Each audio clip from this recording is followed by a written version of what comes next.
Students English grammar की series में आज हम प्रैक्टिस करने वाले हैं 2012 के इंग्लिश के पेपर की ग्रामर। जी हाँ, सेक्शन सी को आज हम इस वीडियो के अंदर सॉल्व करेंगे, तो वीडियो को एंड तक जरूर देखिएगा। वीडियो को बीच में बिल्कुल भी स्किप नहीं कीजिएगा। चलिए वीडियो को शुरू करते हैं। तो स्टूडेंट ये 2012 का इंग्लिश का पेपर है, सेक्शन सी। तो सबसे पहले हम सोल्व करेंगे इसके फिलअप्स। तो देखिए हमारा जो फर्स्ट क्वेश्चन है, work hard blank space you will fail.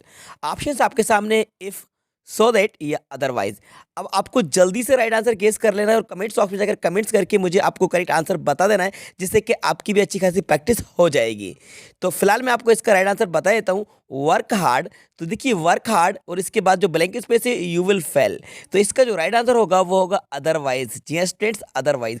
Otherwise का मतलब होता है अन्यथा। कठिन परिश्रम करो, वर्क हार्ड कठिन परिश्रम करो, अदरवाइज मतलब होता है अन्यथा यू विल फेल, अन्यथा आप फेल हो जाएंगे। तो देखिए यहाँ पर अदरवाइज का यूज इसलिए किया जाएगा कि यहाँ पर देखिए आपको दो शर्त दी जा रही हैं। अगर पहली वाली शर्त को आप पूरा नहीं करते हैं, पहली वाली बात को आप नहीं मानते हैं, तो दूसरा जो रिजल्ट होता है वो ऑटोमेटिक आपके सामने हो जाता है। तो मतलब वर्क हार्ड, अगर आप वर्क हार्ड नहीं करते हैं तो रिजल्ट क्या होगा, आप फेल हो जाएंगे। तो इस बात को कनेक्ट करा जाएगा अदरवाइज से, जिसका मतलब होता है अन्यथा। क्या होता है बच्चों, अन्यथा। ठीक है, तो राइट आंसर होगा अदरवाइज। अब देखते हैं सेकंड नंबर के question, how blank space milk do you buy daily. Option आपके सामने, मेनी, मच, एनी। और राइट आंसर आप जल्दी से गेस कर लीजिए। तो देखिए स्टूडेंट्स, यहाँ पर ये जो मिल्क है, मिल्क आपका आता है सिंगुलर अनकाउंटेबल नाउन में। किस में आता है, सिंगुलर अनकाउंटेबल नाउन में मिल्क आता है। तो सिंगुलर अनकाउंटेबल नाउन में मिल्क आता है, तो सिंगुलर अनकाउंटेबल नाउन के साथ हम यूज़ करेंगे मच का। तो ओवरऑल ये हो जाएगा हाउ मच। ठीक ना, हाउ मच मिल्क मतलब कितना milk. How much milk do you buy daily, कितना मिल्क आप रोज़ खरीदते हैं। तो यहाँ पर हाउ मैनी नहीं होगा, क्योंकि मैनी का यूज़ किया जाता है प्लूरल काउंटेबल नाउन के साथ, और एनी का यूज़ करते हैं हम निगेटिव सेंटेंस में। ठीक है, इंटरोगेटिव सेंटेंस में भी आ जाएगा, लेकिन हाउ एनी नहीं होता है, हाउ मच होता है या हाउ मैनी होता है, क्योंकि इसके बाद जस्ट नाउन का यूज़ किया जाता है, जो कि मिल्क एक नाउन है। मतलब याद रखिएगा, हाउ मच, हाउ मच, इसके साथ इसके बाद नाउन आता है। अगर सेंटेंस में हाउ मेनी भी होता तो उसके बाद नाउन आता है, लेकिन यहाँ पर हाउ मच इसलिए आएगा क्योंकि ये जो मिल्क है ये सिंगुलर अनकाउंटेबल नाउन है, देयरफॉर हम मच का यूज़ करेंगे। तो हाउ मच मिल्क मतलब कितना मिल्क डू यू बाय डेली, आप डेली खरीदते हैं। ठीक है, क्लियर है। अब देखते हैं हम थर्ड नंबर के क्वेश्चन। दोस्तों मुझे पता है आप सब परेशान हो, सीबीएसई ने पैटर्न बदल दिया है हमारा, बट टेंशन मत लीजिए। मजे की बात यह है कि पूरा पैटर्न ऑब्जेक्टिव हो गया, इसलिए हमें करनी है सिर्फ और सिर्फ मॉक टेस्ट की प्रैक्टिस। तो ये एक ऐप है फ्लो, चलो पहले डाउनलोड करो। अब आपको इस प्रैक्टिस सेक्शन में जाना है और सारे सब्जेक्ट्स के क्लास 12 और क्लास 10 दोनों ही के स्टूडेंट्स के लिए ये एक बनी हुई है, पूरे एग्जाम इन्वायरमेंट की फीलिंग के साथ। इस मॉक पेपर में टाइमर भी लगा हुआ है, तो आपको टेस्ट के एंड पर पता चल जाएगा कि कौन सा सवाल आपने सही किया और कौन सा गलत। हर टेस्ट की अपनी रिपोर्ट जनरेट होती है। दूसरी और ज्यादा इंपॉर्टेंट बात, जिस भी क्वेश्चन में आपको प्रॉब्लम हुई उससे इमीडिएटली आप इस ऐप पर एक्सपर्ट ट्यूटर से पूछ सकते हो, और 60 सेकंड्स के अंदर एक ट्यूटर आपके साथ लाइव कनेक्ट हो जाएगा और आप अपना कंसेप्ट क्लियर कर लो। अभी इंस्टॉल करो और इस बार बोर्ड में आप 100% स्कोर टारगेट करोगे। Question, Italy is blank space European country, A in the article बताना है। तो देखिए यूरोपियन, राइट आंसर इसका क्या होगा, ए होगा। ठीक है, क्योंकि यूरोपियन में या का साउंड आ रहा है जो कि कंसोनेंट साउंड है, देयरफॉर इसका जो करेक्ट आंसर होगा वो होगा A. Italy is a European country. ठीक है, ए इसका राइट आंसर है। आप देखते हैं फोर्थ नंबर का question, he did all that he blank space do for her. Option आपके सामने, मे, कैन, मस्ट। तो स्टूडेंट इसका राइट आंसर होगा आपका कैन। जी हाँ, he did all that he did all मतलब उसने वे सब किया, he can do for her में मतलब कि वे उसके लिए कर सकता है, कैन डू फॉर हर जो उसके लिए वे कर सकता है। तो राइट आंसर होगा हमारा यहाँ पर कैन। ठीक है, अब देखते हैं हम फिफ्थ नंबर क्वेश्चन। तो हमारा फिफ्थ नंबर क्वेश्चन है, I live in Delhi but my brother blank space in Bhopal. तो देखिए ऑप्शन लिविंग है, लिव्ड है, लिव्स है। तो इसका जो राइट आंसर होगा वो होगा लिव्स। क्यों होगा देख लीजिए, आई लिव इन दिल्ली, मैं दिल्ली में रहता हूँ, प्रेजेंट इंडेफिनिट की बात है, बट किंतु my brother lives in Bhopal, किंतु मेरा जो भाई है वो भोपाल में रहता है। तो प्रेजेंट इंडेफिनिट की बात है, और प्रेजेंट इंडेफिनिट में सिंगुलर सब्जेक्ट के साथ हम वर्ब में एस एस आई एस का यूज़ करते हैं। तो सब्जेक्ट क्या था, माई ब्रदर, इसलिए यहाँ पर यूज़ करेंगे lives. Live in Delhi but my brother lives in Bhopal, मैं दिल्ली में रहता हूँ किंतु मेरा भाई जो है वो भोपाल में रहता है। तो राइट आंसर होगा लिव्स। ठीक है, तो इस तरह से हमने फिलअप्स को समझ लिया है। अब आ जाते हैं हम डू इज डायरेक्ट पर। तो डू इज डायरेक्टेड को भी मैं आपको डिटेल में एक्सप्लेन करा देता हूँ। तो देखिए स्टूडेंट, हमारा फर्स्ट क्वेश्चन है, rearrange the form a meaningful sentence. तो यहाँ पर ये जो वर्ड्स दिए गए इनको रीअरेंज करके एक मीनिंगफुल सेंटेंस बना देना है। तो मीनिंगफुल सेंटेंस कैसे बनेगा, सबसे पहले सेंटेंस में आप सब्जेक्ट देखिए। तो देखिए आपको सब्जेक्ट मिलेगा वी, तो हम स्टार्टिंग कर देंगे वी से, तो हम यहाँ पर स्टार्टिंग में लिख लेंगे वी। अब वी के बाद देखिए पूरे सेंटेंस में आपको यहाँ पर दिख रहा है आउट टू, तो यहाँ पर वी के बाद हम यूज़ कर लेंगे ought to, OUGHT, oh we ought to, ठीक है, वी आउट टू, इतना यूज़ कर लिया। अब हमें चाहिए वर्ब, तो वर्ब क्या मिलेगी आपको, हेल्प, यहाँ पर हेल्प है, तो हम यहाँ पर इसके बाद यूज़ कर लेंगे HELP, help, we ought to help, ठीक है। इसके बाद हम यूज़ कर लेंगे, यहाँ पर देखिए आपको द नीडी दिख रहा है और द पुअर दिख रहा है, तो we ought to help the, पहले हम ले लेते हैं नीडी, तो द नीडी, इसके बाद आप लगा दीजिए एंड, तो सेंटेंस में एंड ही आया एंड, फिर क्या है आपका द पुअर, तो पुअर भी दिया है तो आप यहाँ पर लिख लीजिए पुअर। तो ओवरऑल राइट आंसर होगा we ought to help the needy and the poor, मतलब कि हमें ज़रूरतमंद की और गरीबों की हेल्प करना चाहिए, ठीक है। तो ये हमारा एक मीनिंगफुल सेंटेंस बन गया, क्लियर है। अब बात करते हैं हम सेकंड नंबर के क्वेश्चन। देखिए हमारा सेकंड नंबर के क्वेश्चन है he is too poor to pay his fees.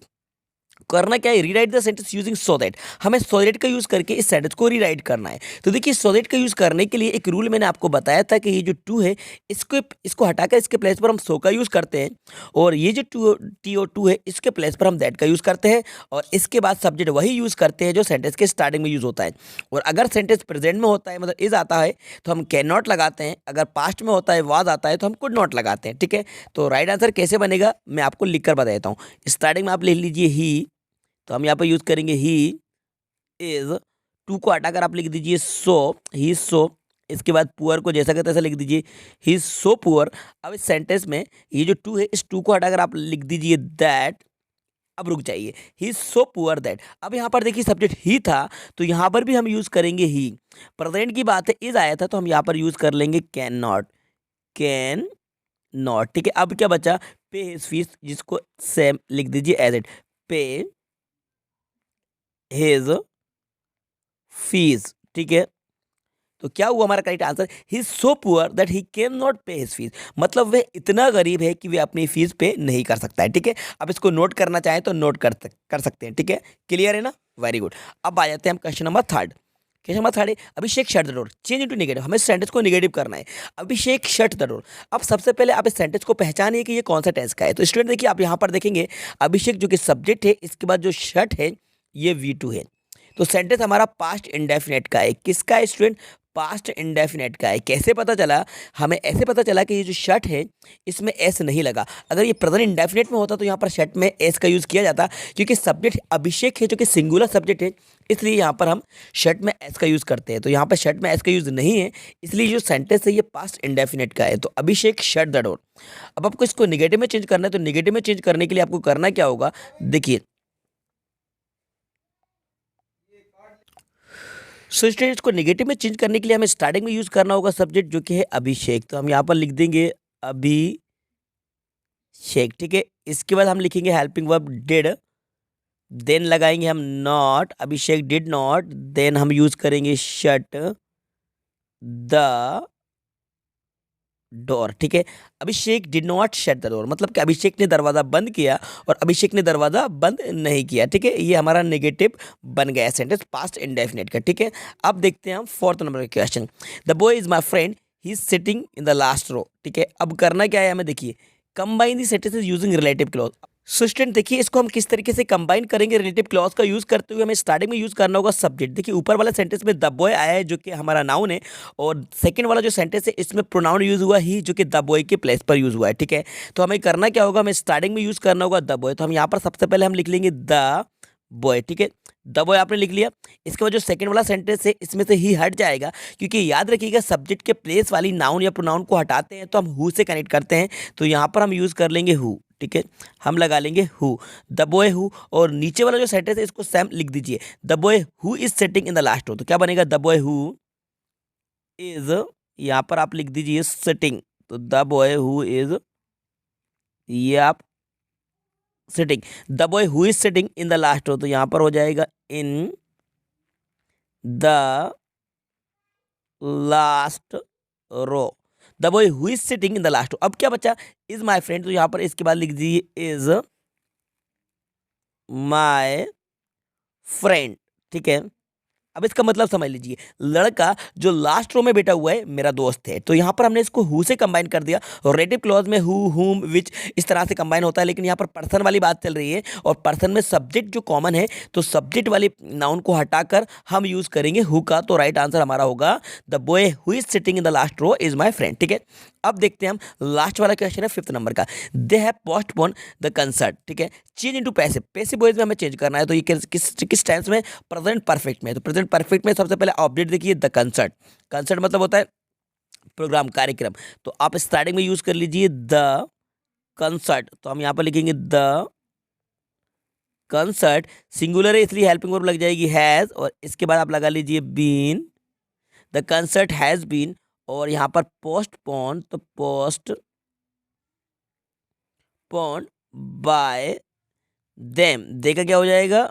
Them हो जाएगा। तो पैसिव कैसे बना? The concert has been postpone by them. ठीक है, इस तरह से हमने इसको पैसिव में चेंज कर दिया। पैसिव में चेंज करने का रूल हमने क्या यूज करा? क्योंकि सेंटेंस प्रेजेंट परफेक्ट में था, इसलिए हमने सबसे पहले ऑब्जेक्ट लिया जो कि द कंसर्ट था। इसके बाद हमने हेल्पिंग वर्ब हैज लगाया, क्योंकि सब्जेक्ट सिंगुलर है तो हमने हैज के साथ बीन का यूज किया, has been. Then V3 use करी पोस्टपोन और बाय, और देखो हमने रिप्लेस कर दिया देम से। ठीक है, the concert has been postpone by them. तो इस तरह से स्टूडेंट हमने पूरे ही सेक्शन सी को समझ लिया है डिटेल में। तो ये हमारी ग्रामर थी, ये 2012 का पेपर था, 2012 का जनरल इंग्लिश का पेपर था, जिसको मैंने आपको डिटेल में एक्सप्लेन करा दिया है। आई होप ये वीडियो आपको पसंद आई होगी और आपके बहुत कुछ डाउट्स क्लियर होंगे। तो इस वीडियो को लाइक कर दीजिएगा, अपने सारे दोस्तों के साथ शेयर कर दीजिएगा, और यदि चैनल पर नए तो चैनल को सब्सक्राइब कर दीजिएगा। Thanks for watching.